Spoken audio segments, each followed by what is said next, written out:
I am very, very honored and very, very humbled to get to introduce our next speaker. Dr. Cindy Blackstock is a noted author and a highly renowned public speaker. I have seen her speak in the past, and I know you're going to be moved by hearing from her today. A member of the Gitxsan First Nation, Dr. Blackstock has nearly 3 decades of social work experience in child protection and Indigenous children's rights. Her research has included Indigenous theory and the identification and remediation of structural inequalities facing First Nations children, youth, and families.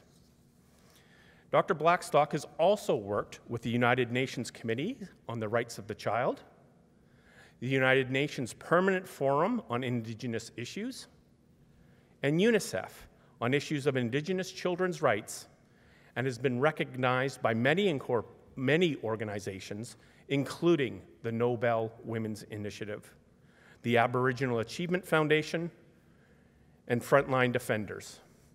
It's my great honor to introduce to you Dr. Cindy Blackstock.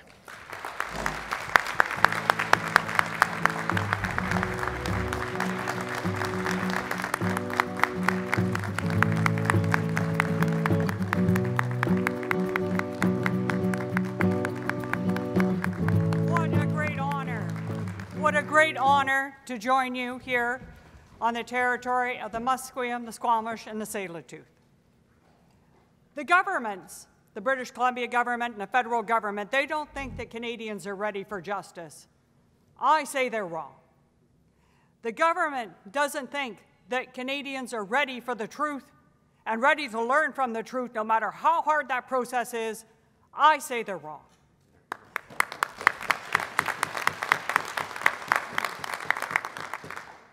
The government thinks that it can take 5 years to give clean drinking water to First Nations kids, and I say they're wrong. Hear, hear.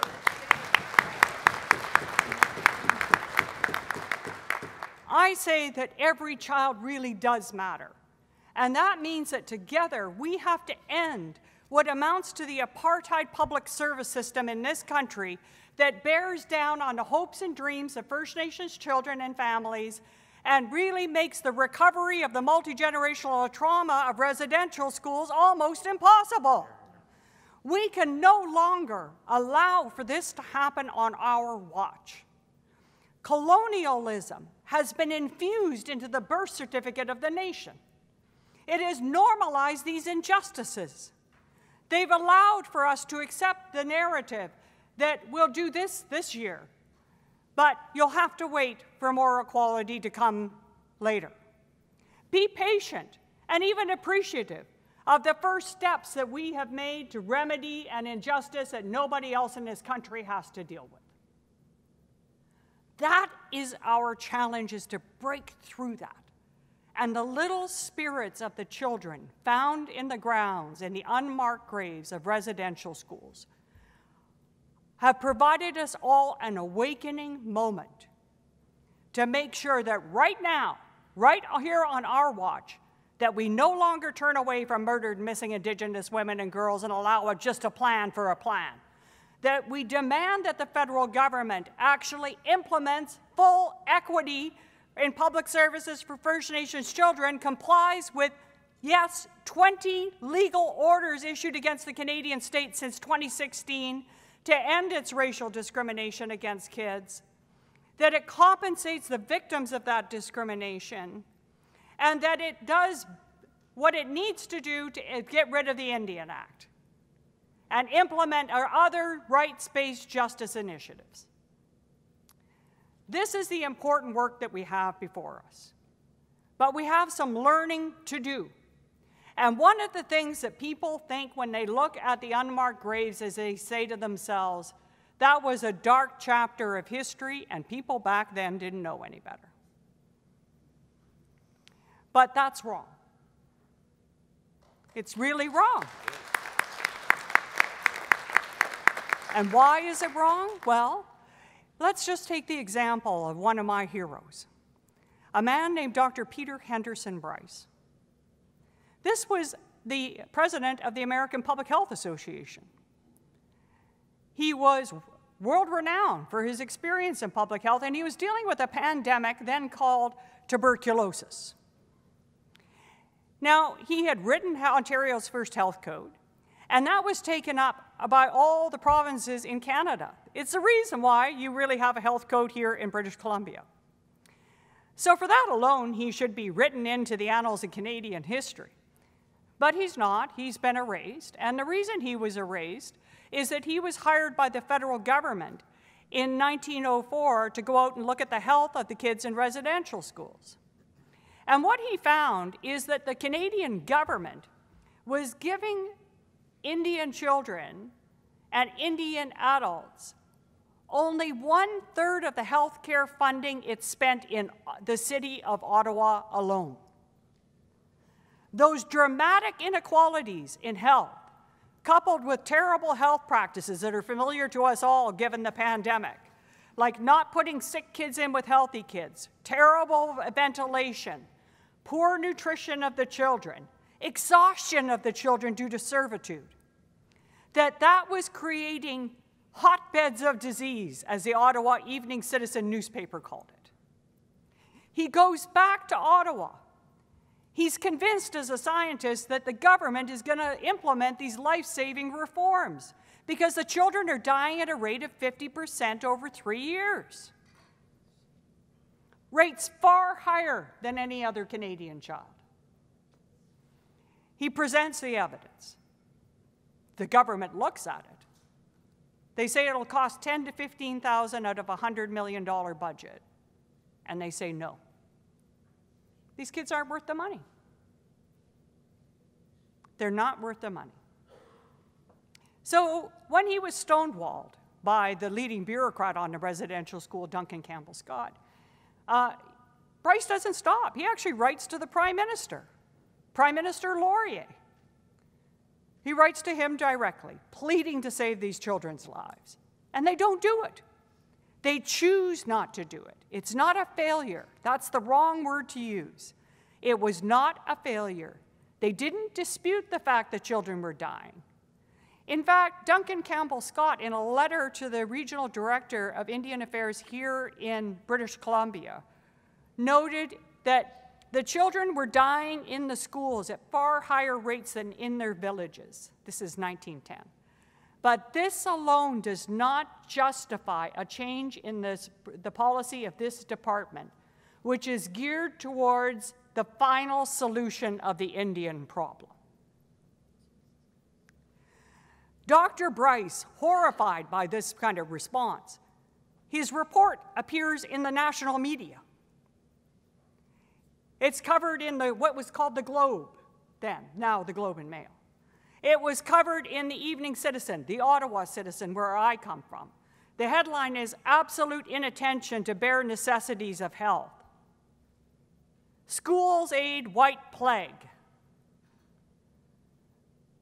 Children dying like flies."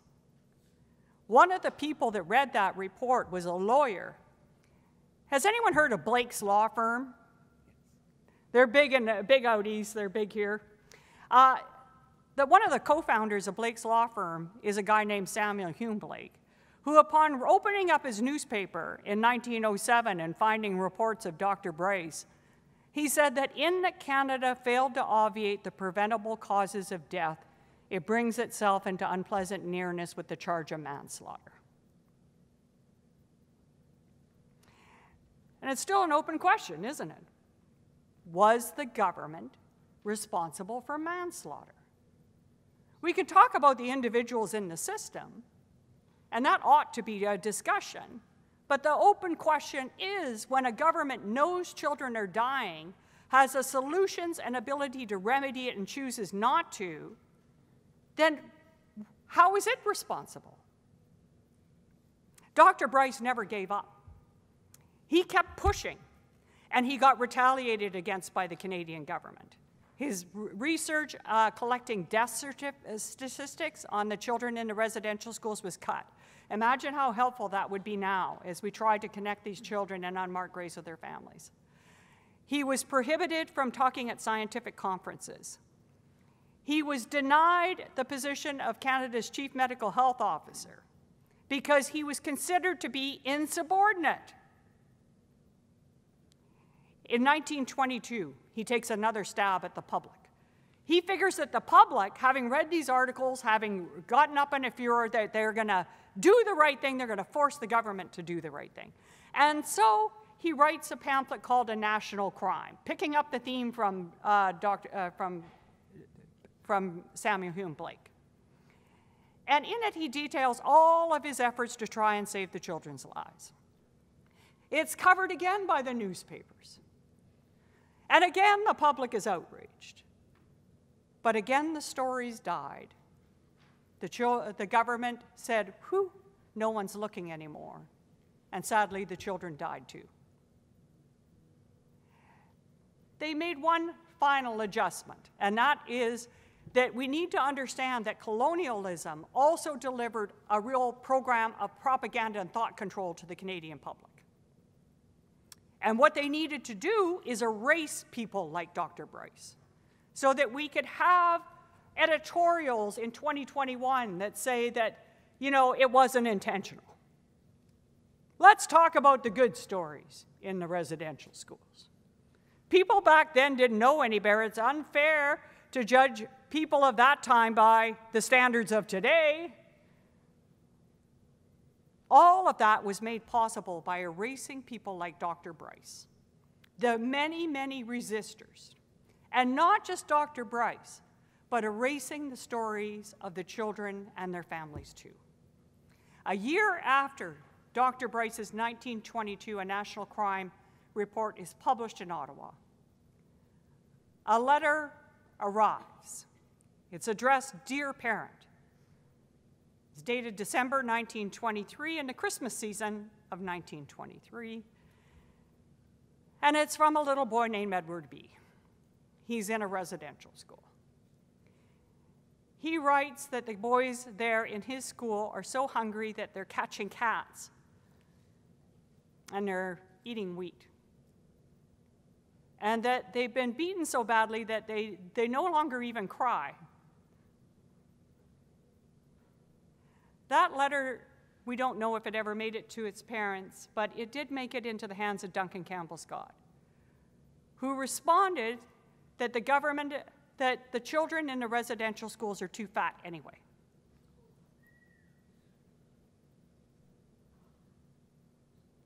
Duncan Campbell Scott went on, because of his after-work hobbies of being a poet, went on to receive 2 honorary doctorate degrees.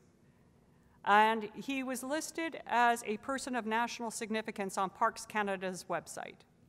As recently as just a few weeks ago, you could have gone onto that Parks website and saw a profile of Duncan Campbell Scott, noting him as a person of national significance for his, quote, advocacy for education. You can walk by Parliament and you'll see a big statue of Prime Minister Laurier. It talks all about the good things he did, but nothing about his role in saying no to Dr. Bryce and not saving the children. You could walk into Ottawa. You'll see memorials even to victims of communism. There's not one sign of residential schools. We hear today the government talking about the dark chapter in history. And the reason that narrative is so toxic is it stops us from accepting accountability for the wrongs that are happening right now on our watch.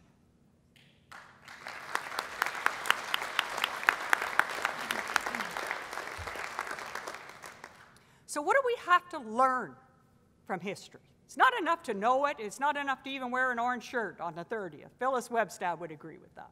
Certainly, Chief Casimir agrees with that. So what is the lesson that we can draw from this story?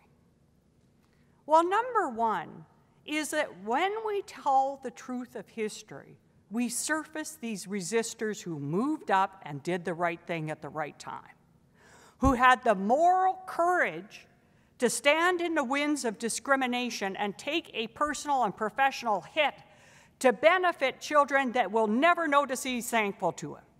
And for that, Dr. Bryce should be in the top of every history book.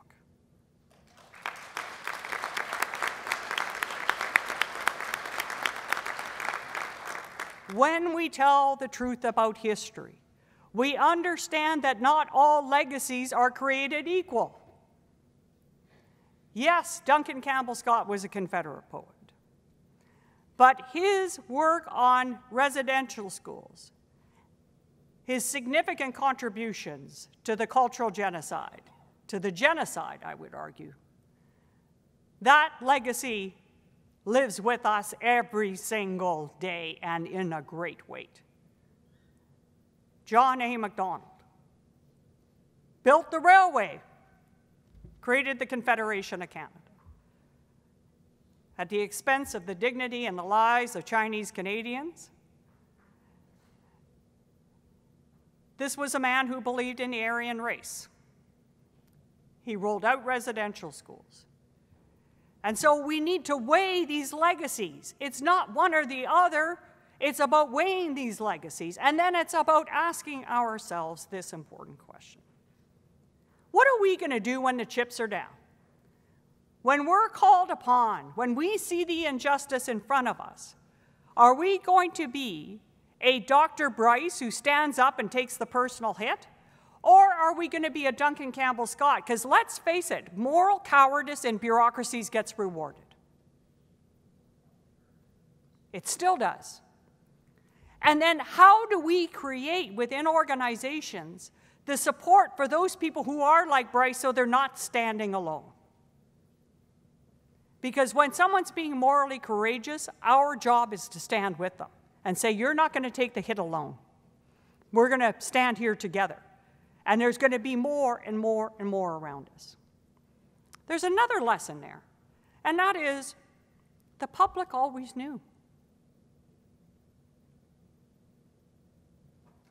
But the truth was so confronting to their vision of Canada that they could not hold their attention. They had to look away. They had to believe that the institutions, the government, and the churches, they were going to do the right thing. There has to be another side of the story. And by telling us that, we have let opportunity after opportunity go past us without demanding that the government implement the reforms that are already on the books to end the injustices. And if we turn the page this time, the injustices are going to continue to happen. Governments don't create change, they respond to change. And we have to be the response to that change because they do not want to change. Maybe they don't know how to change. But in 2021, we have to do more than wear orange shirts. We have to demand that governments do this stuff. So what can we do?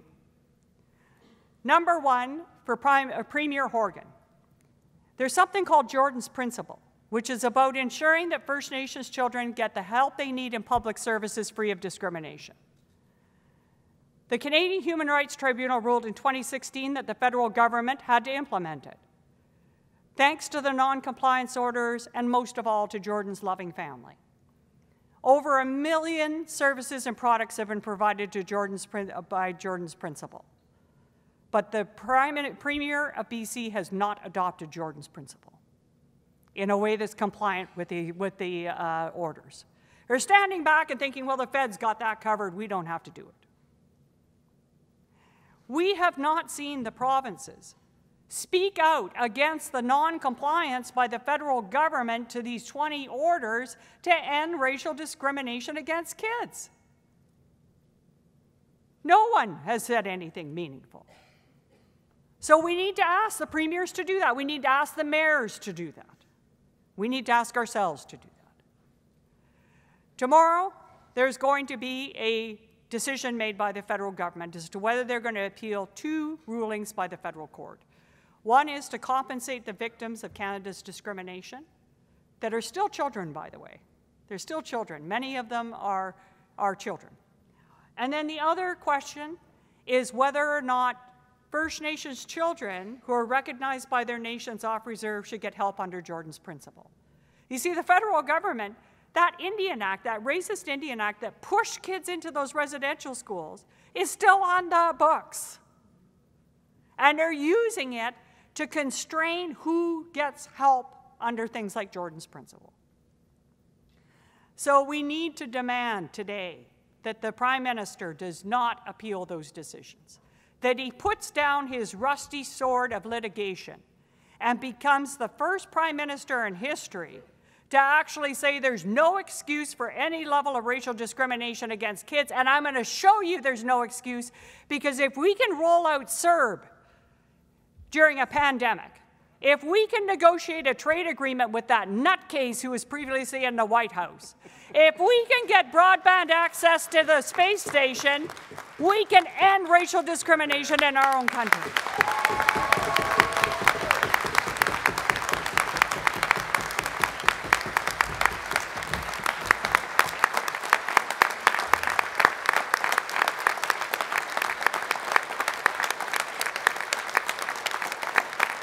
We can do it.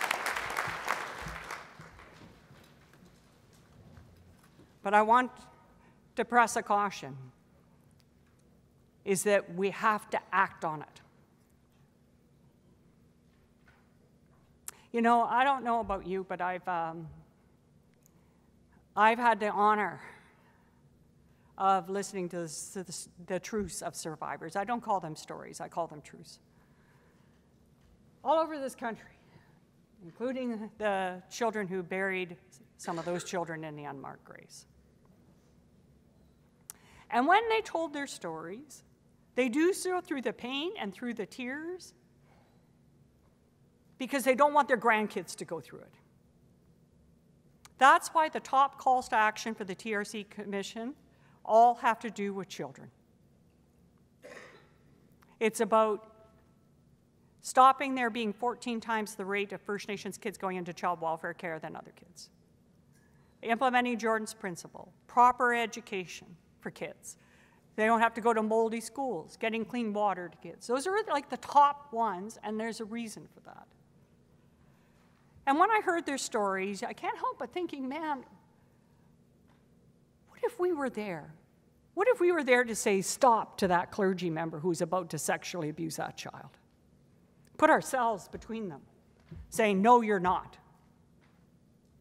What if we were there when little Cheney Winjack was walking along the railway trying to find his way home from that abusive residential school? What if we were there to give him a warm coat, to say that he's not alone and we're going to make sure that he's going to be okay and get home?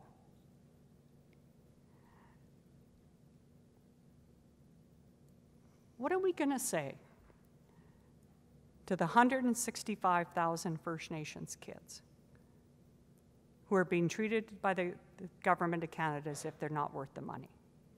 What are we going to say to the little girl who earlier this year from Northern Ontario got on YouTube and told the Prime Minister that she was not an animal, because that's the only reason that she could think of as to why they wouldn't provide clean drinking water in her nation? What are we going to say to the murdered and missing Indigenous women and girls and their families, their kids, when they see the government just issuing a plan for a plan? What are we going to say when we see the government not implementing the Royal Commission on Aboriginal Peoples to get rid of the Indian Act from 1996?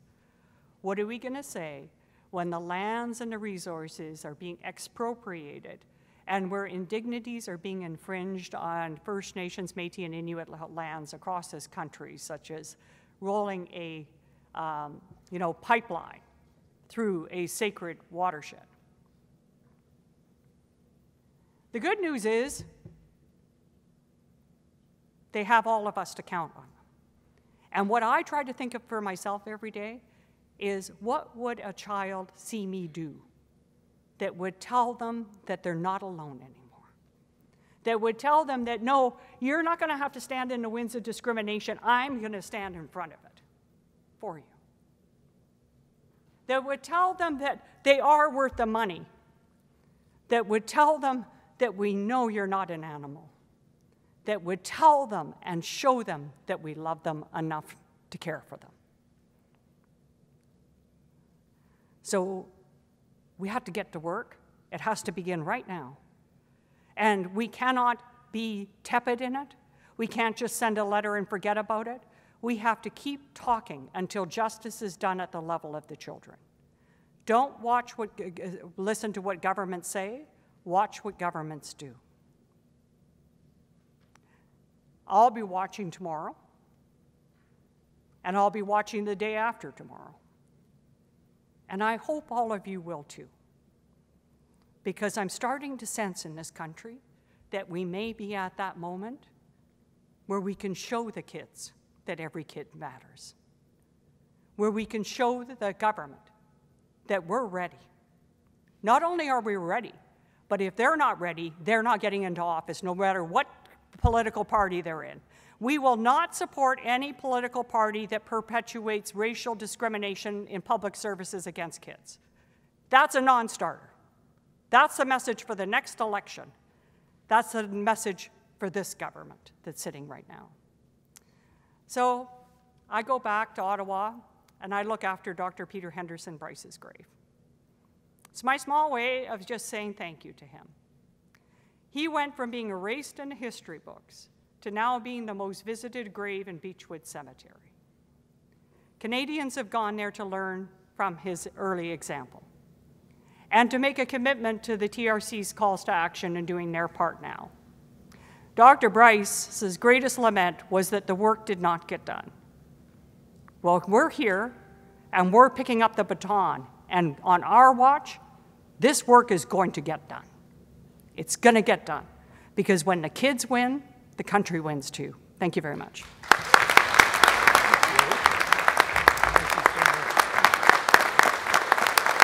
This is for you. Thank you. Something for you to do every month. Okay, yes. Excellent. Thank you very much for that. Oh, perfect. Yeah, it does have something for you. Yeah, it does. Exactly. Definitely. Yeah.